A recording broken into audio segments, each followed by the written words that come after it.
Alléluia. Nous prions un Dieu qui s'appelle El Shaddai. Quelqu'un dit El Shaddai. El Shaddai, c'est le Dieu de toute possibilité. C'est le Dieu qui rend les choses impossibles possibles. C'est le Dieu qui ouvre et personne ne peut fermer. De la poussière, il retire le pauvre. Du fumier, il donne les méchants. Il veut faire un choix avec le grand de ce monde. Ce matin, le Seigneur va te restaurer. Quelqu'un dit restauration, restauration, restauration. Aujourd'hui, le Seigneur dit, c'est le jour où tu vas posséder ton héritage. Aujourd'hui, c'est le jour où ton ennemi va tomber. Aujourd'hui, celui qui bloquait ta fécondité va tomber. Aujourd'hui, El Shaddai s'élève en ta faveur. Il est le Dieu tout-puissant. Il est le Dieu qui dit, tout est possible à celui qui croit. Alléluia. Que le nom du Seigneur soit béni. Que le nom du Seigneur soit glorifié. Que le nom de Jésus soit béni. La Bible déclare, tout genou fléchit devant le nom de Jésus. La sirène des eaux va fléchir devant le nom de Jésus. La stérilité va fléchir devant le nom de Jésus. L'esprit de mort va fléchir devant le nom de Jésus. La maladie va fléchir devant le nom de Jésus. Gloire à toi, Seigneur. Levez vos mains, nous allons prier. Béni soit ton nom, notre Dieu. Béni soit ton nom, toi le roi de gloire, toi le Seigneur des seigneurs, le Dieu éternel, le Dieu immortel. Nous invoquons ton nom et ta présence. Il est écrit, au commencement était la parole. Et la parole était avec Dieu. Et la parole était Dieu. Nous te recommandons ce moment. Bénis ton peuple par ta parole.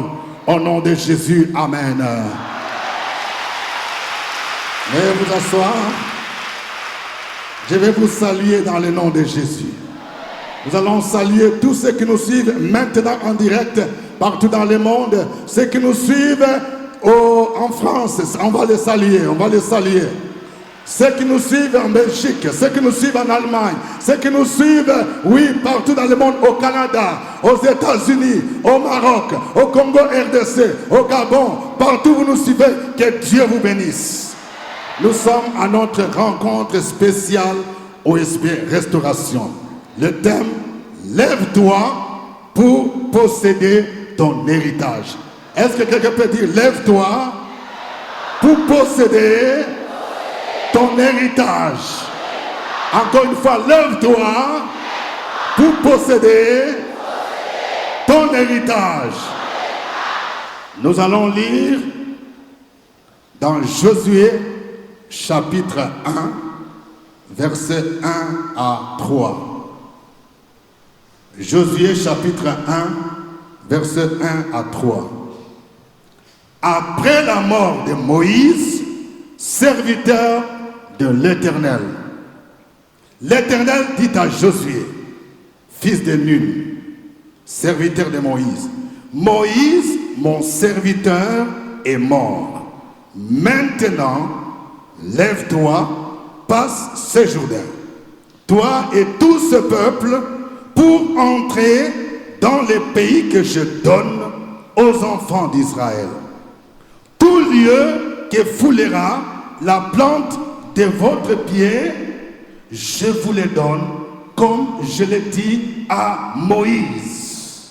Amen.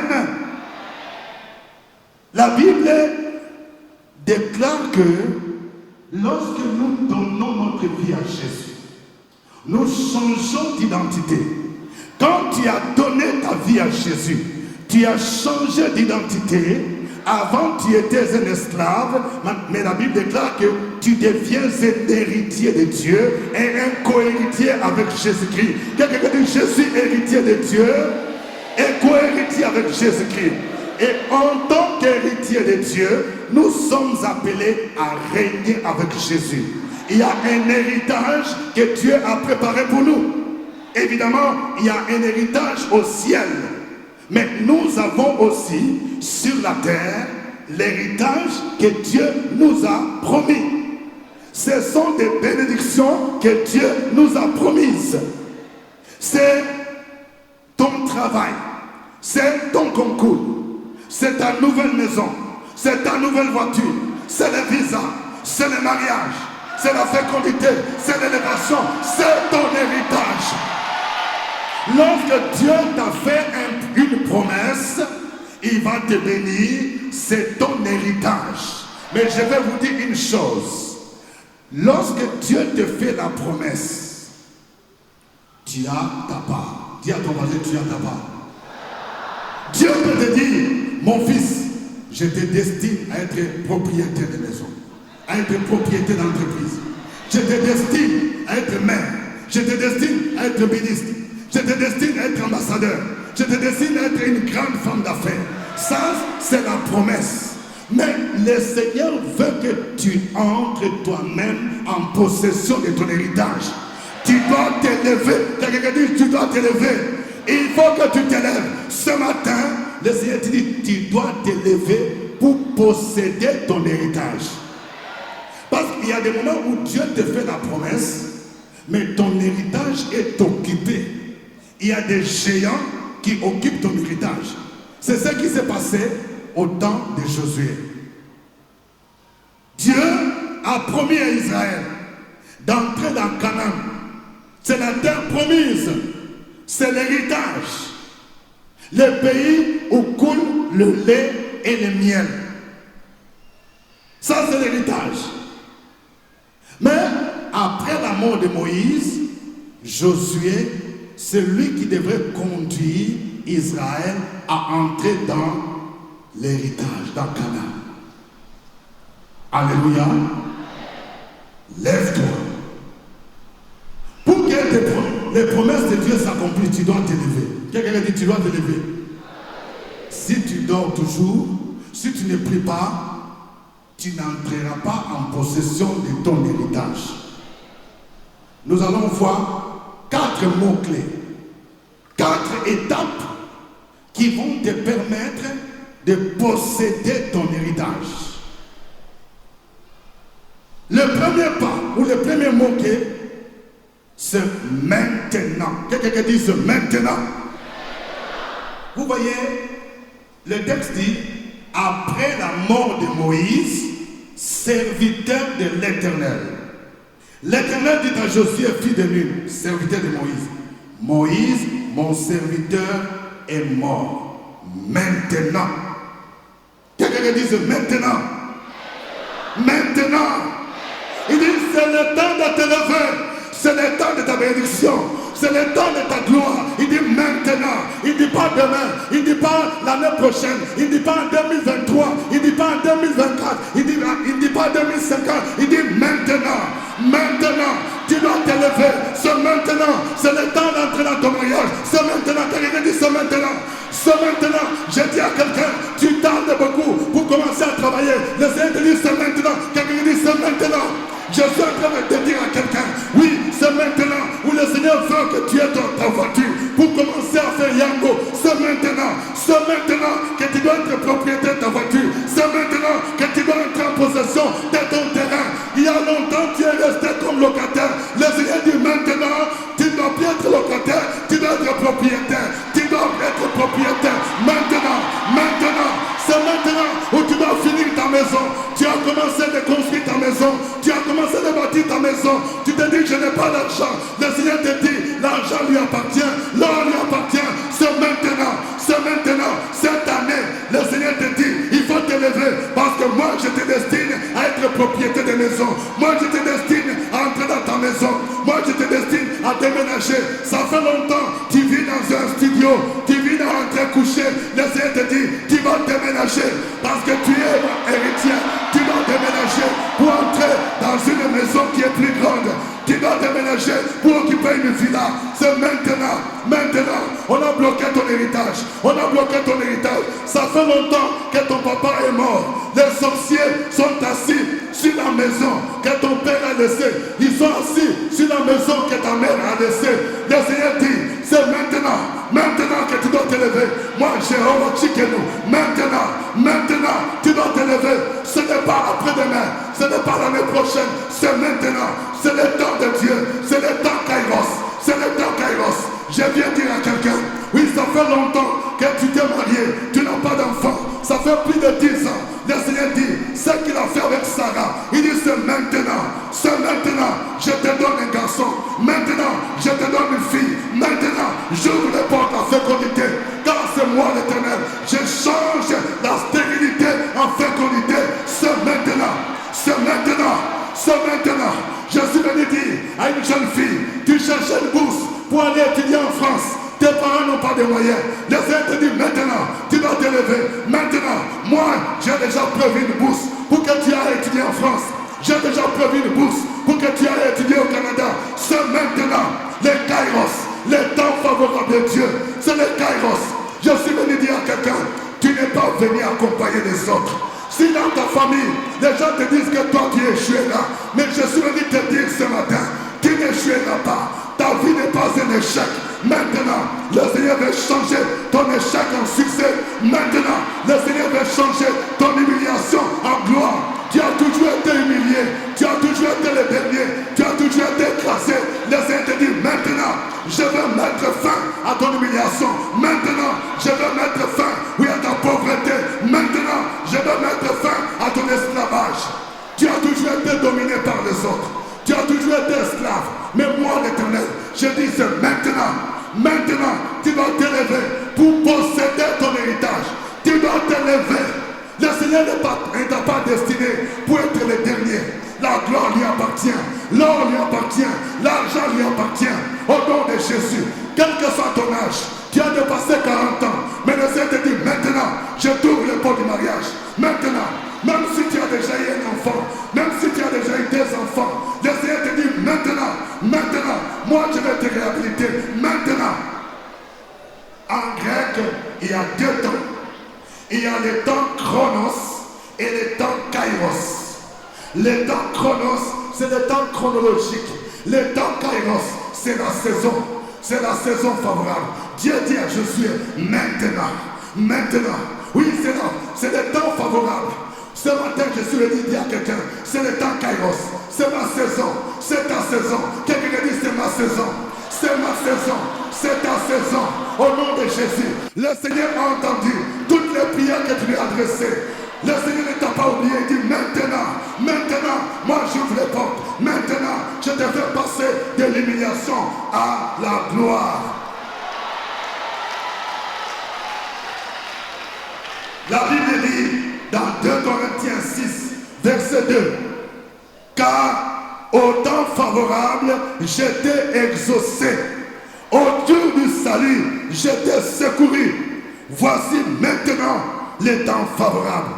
Voici maintenant les jours du salut. C'est la saison de Dieu. Frères et sœurs, nous devons apprendre à saisir la saison de Dieu.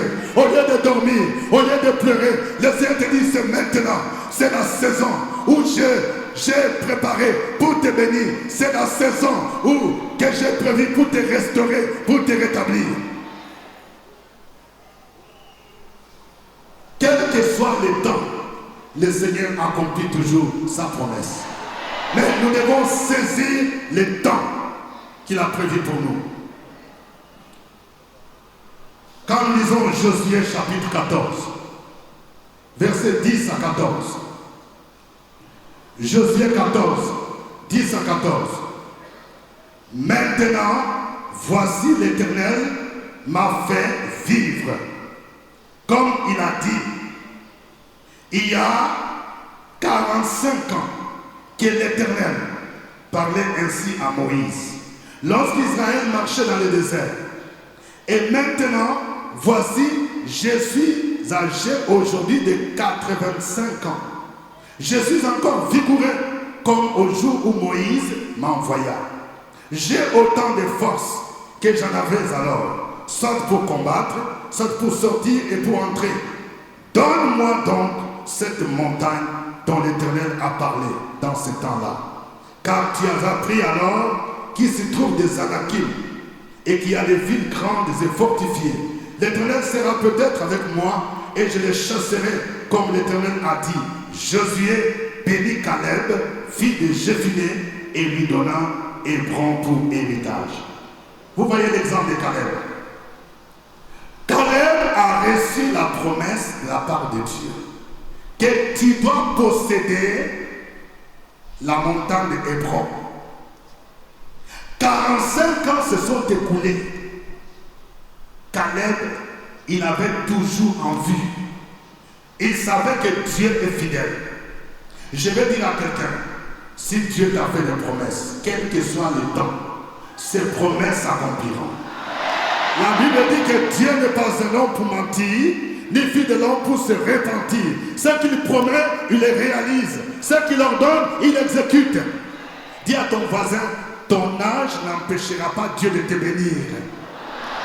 Dis-lui encore, ton âge n'empêchera pas Dieu de te bénir. Il ne faut pas dire que je suis en retard. Il n'y a pas de retard avec Jésus-Christ. Caleb avait 85 ans. Je vais dire à un jeune, tu as à peine 40 ans et tu t'inquiètes, je ne travaille pas, je ne suis pas encore marié. Ton âge n'empêchera pas El Shaddai de te bénir. À 85 ans, Caleb n'était pas découragé. À 85 ans, Caleb a dit, il y a 40 ans, il y a 45 ans, que toi, tu m'as fait une promesse. Il dit, donne-moi donc cette montagne. Il y a des promesses que Dieu t'a faites il y a 5 ans en arrière, il y a 10 ans en arrière. Il y a des promesses que Dieu t'a faites quand tu étais jeune garçon, jeune fille. Tu peux dire comme Caleb, c'est maintenant. Seigneur, donne-moi cette montagne-là. Donne-moi ce travail-là.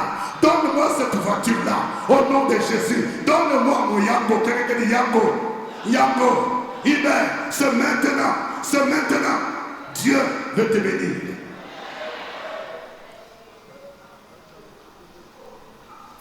Il dit maintenant.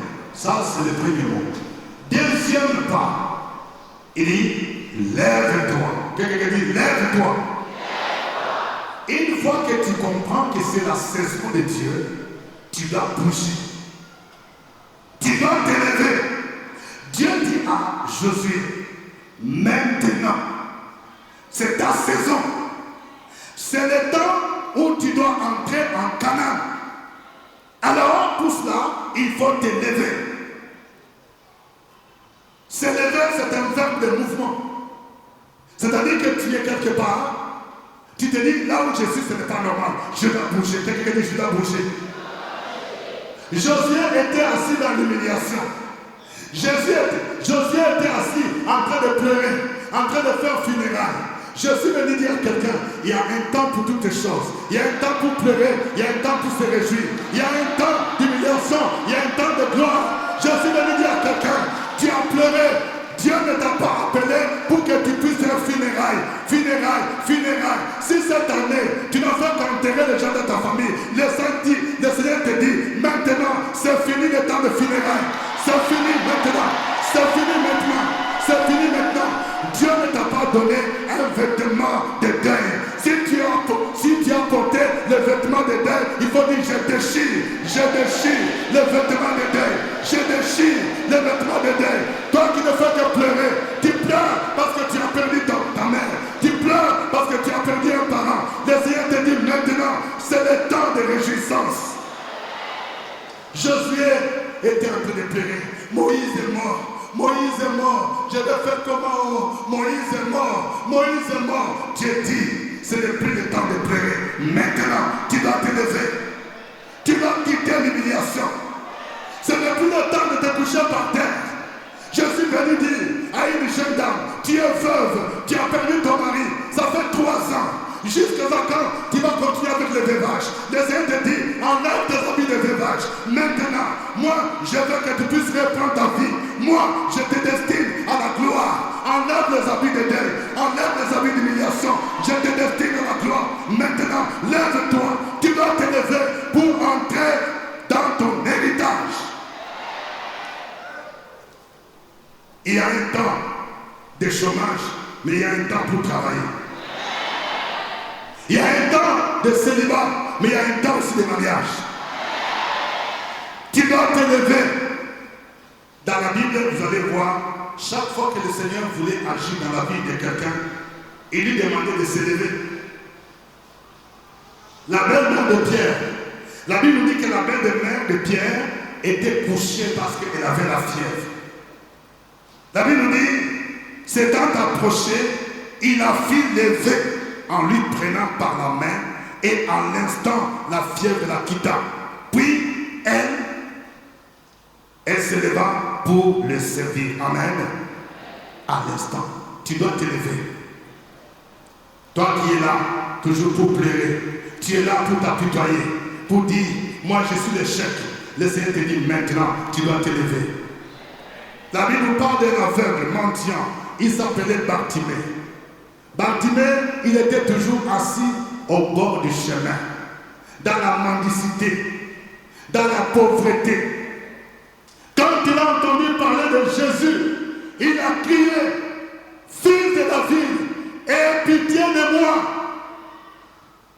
Jésus a dit à Bartimée de se lever. Je ne t'ai pas créé pour que tu habites le long du chemin pour mendier. Donc tu dois te lever pour venir vers moi. Le texte dit dans Marc 10, 49 à 50. Marc 10, 49 à 50. Jésus s'arrêta et dit, appelez-les. Ils appelèrent l'aveugle en lui disant, prends courage, lève-toi, il t'appelle. L'aveugle jeta son manteau et se levant d'un bond vint vers Jésus. Il jeta le manteau. Quelqu'un dit jette ton manteau. Aujourd'hui tu dois jeter ce manteau de pauvreté qui faisait que tu sois le dernier. Il dit aujourd'hui je jette le manteau de pauvreté. Je ne suis plus pauvre. Je refuse la pauvreté parce que Jésus a porté ma pauvreté sur la croix de Golgotha. Il s'est fait pauvre pour que tu sois riche. Il faut jeter ce manteau de pauvreté. Il faut jeter ce manteau d'humiliation. Il faut jeter ce manteau de maladie où tu étais toujours malade. Il faut jeter, il faut te lever. Il faut dire je me lève, je déménage, je déménage. Je ne veux plus être pauvre comme Bartimée. Je déménage, je veux vers Jésus. Je me lève, je quitte maintenant l'humiliation. Je me lève, je quitte maintenant l'envoûtement. Je déménage. Quelqu'un dit je déménage, je déménage. Oh, on va te chercher dans l'humiliation. On ne va pas te trouver car Jésus veut changer ton adresse ce matin. Oui, on va te chercher dans la pauvreté. On ne va plus te trouver parce que Jésus va changer ton adresse.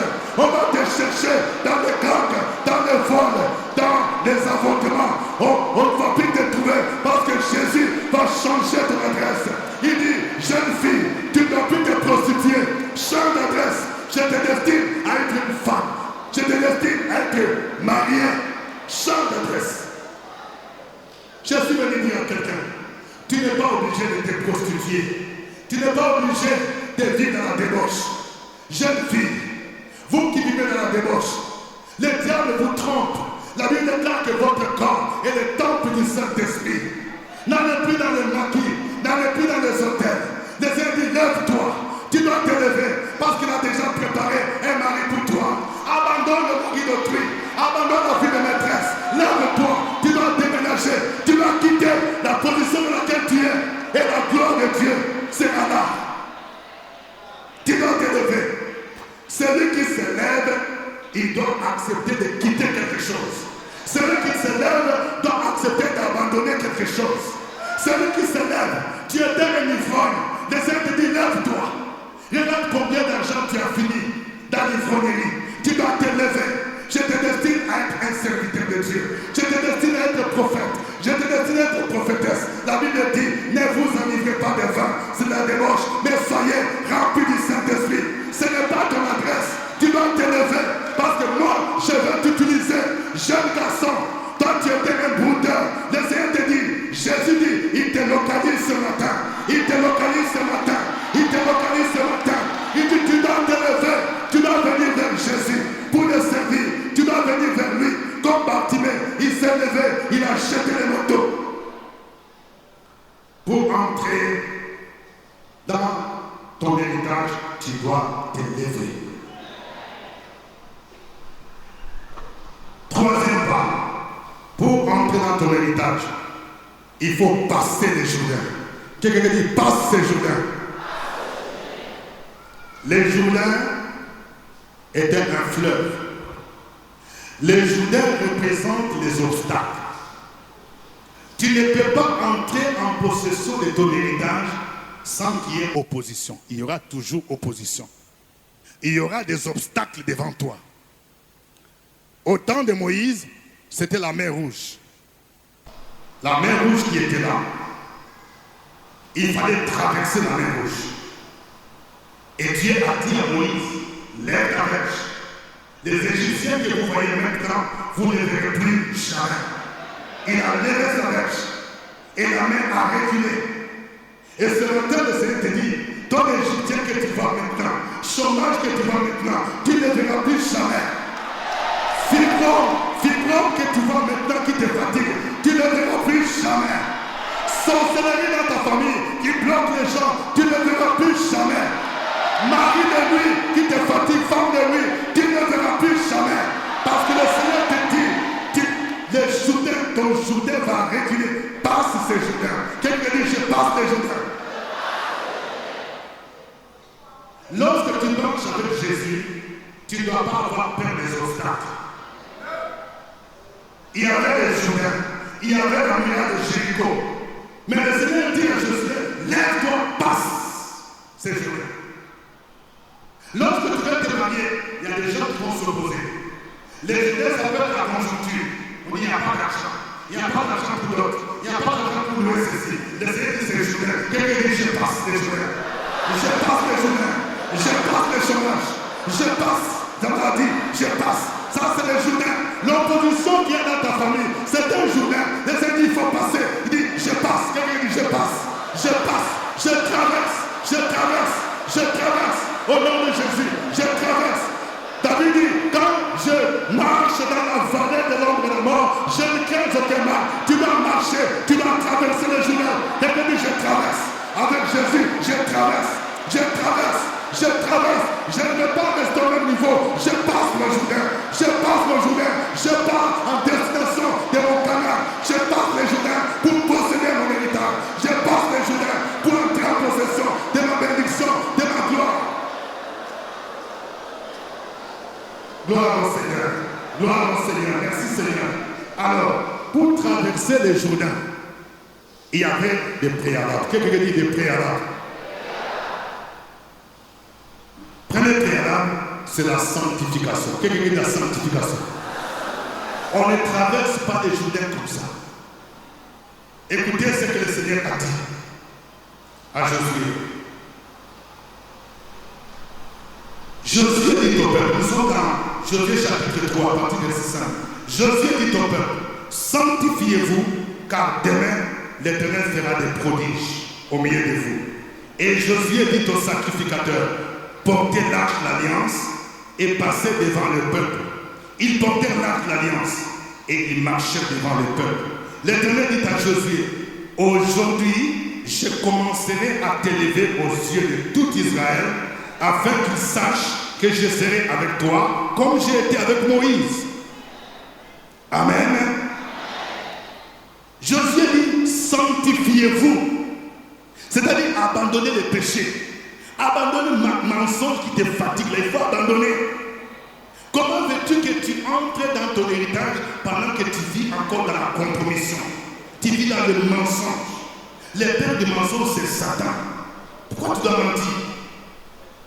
Comment est-ce que tu vas entrer en possession de ta bénédiction alors que quand Dieu te bénit, dis même là, tu ne donnes pas.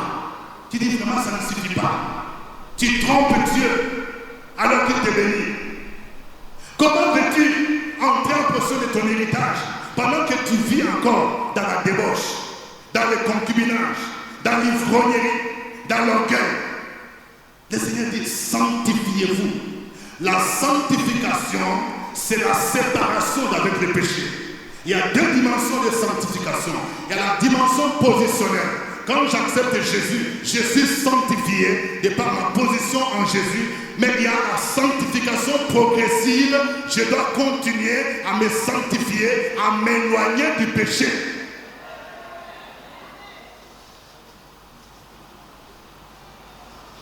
Deuxième élément, pour traverser les Jourdains, il faut mettre Dieu en avant. Quelqu'un dit, mettre Dieu en avant. et il doit occuper la première place. L'arche de l'alliance devait être portée par les sacrificateurs. Pour que les eaux du Jourdain reculent, il fallait que l'arche qui symbolisait ou qui incarnait la présence divine, l'arche devait être devant.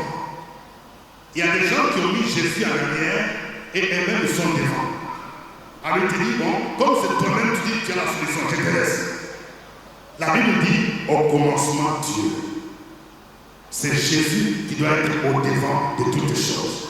Quand lui, il est au devant de toi, c'est lui qui va combattre pour toi. L'arche devait passer devant. Et troisièmement, il fallait poser des pas de foi. Pour que les Jourdains reculent, Dieu a dit aux sacrificateurs, il devait poser les pieds dans les eaux. Ça s'appelle la foi. Quelqu'un dit la foi. Dis à ton voisin, il faut poser les pieds dans l'eau. Il y a des gens qui veulent bénédiction. Mais Dieu te dit, avec l'argent que tu as, il ne faut pas attendre de millions. Tu as déjà 50 000, tu as déjà 100 000. Va avec la force que tu as. Commence déjà une petite activité. Et moi, je vais te bénir. Oh, si ça ne marche pas, laissez dire commence. Je vais dire à quelqu'un, tu as acheté ton terrain, n'attends pas des millions pour commencer. Construis déjà quelque chose. Commence. Commence à acheter un sac, 2 sacs. Va dans ton terrain. Tu commences à dire, je possède mon héritage. Tu commences à faire quelque chose.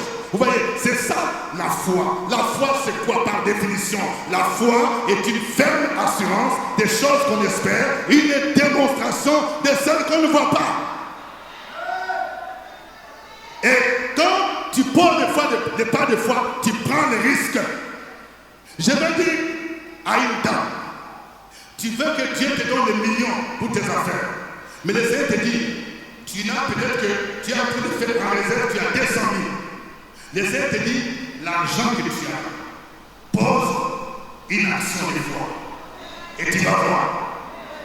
Ah, ça, il faut dire, mais attends, si je fais ça, comment je vais vivre encore? Qu'est-ce que je vais faire? La reine de Sarepta, il ne lui restait plus qu'une petite quantité d'huile et de farine.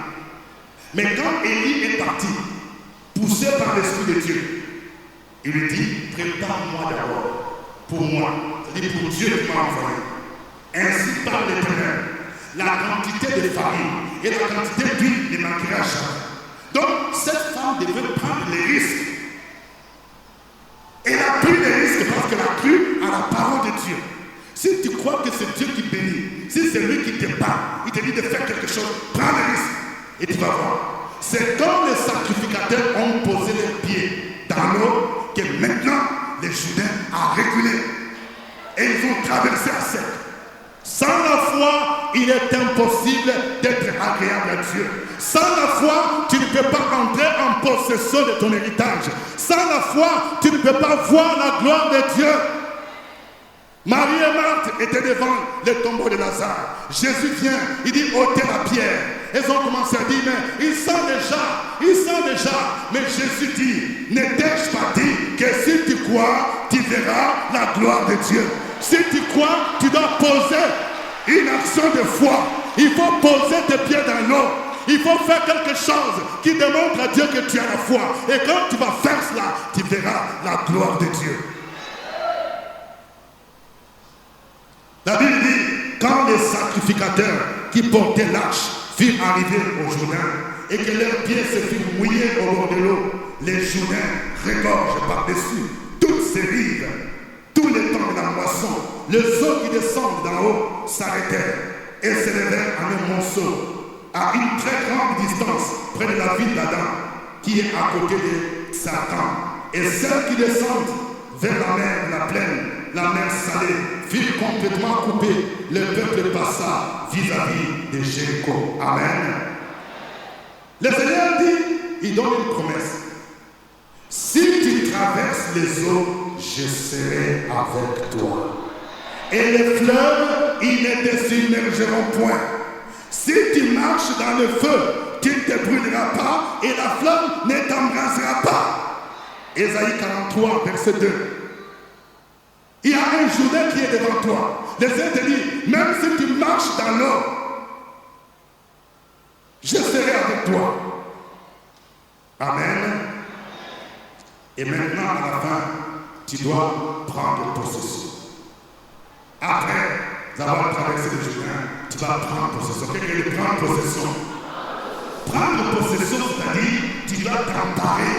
Prendre possession, c'est combattre les géants. Prendre possession, c'est réclamer ce qui est à toi. Quelqu'un te tient. C'est ça, prendre possession. Le Seigneur dit à Jésus, tout lieu que foulera la part de ton pied, je te le donne. Jésus venu dire à quelqu'un, tu es stagiaire quelque part, tes pieds ont foulé, il faut dire je prends possession au nom de Jésus. Oui, je prends possession. Pour signer maintenant mon CDD au nom de Jésus. Je vais dire à quelqu'un, le temps où tu dois passer de CDD en CDI est arrivé. Parce que le Seigneur te dit, tes pieds ont foulé cette entreprise. Et tu vas dire par la foi, je prends possession. Je prends possession de mon contrat. Parce que mes pieds ont foulé, Seigneur. Le Seigneur te dit, tout lieu que foulera la part de ton pied, je te le donne. Je te le donne. Tu dois prendre possession. Et s'il y a des chiens, s'il y a des démons, s'il y a des esprits méchants, s'il y a des sorciers qui se sont accaparés de ta bénédiction, il faut les dire dégager. Il faut dire ils doivent dégager. Ils doivent dégager. Il faut les combattre. Il faut les chasser. Comme Josué devait chasser les Cananéens. Comme Caleb a chassé, oui, les géants. Il y a des géants qui sont là. Et tu dois les lier. Tu dois les chasser. Écoutez la prière que Caleb a faite. Dans Josué 14:12, donne-moi donc cette montagne dont l'Éternel a parlé dans ce temps-là. Car tu as appris alors qu'il se trouve des Anakim et qu'il y a des villes grandes et fortifiées. L'Éternel sera peut-être avec toi, je les chasserai. Comme l'Éternel a dit, Josué bénit Caleb, fils de Jéphunnée, il lui donna Hébron pour héritage.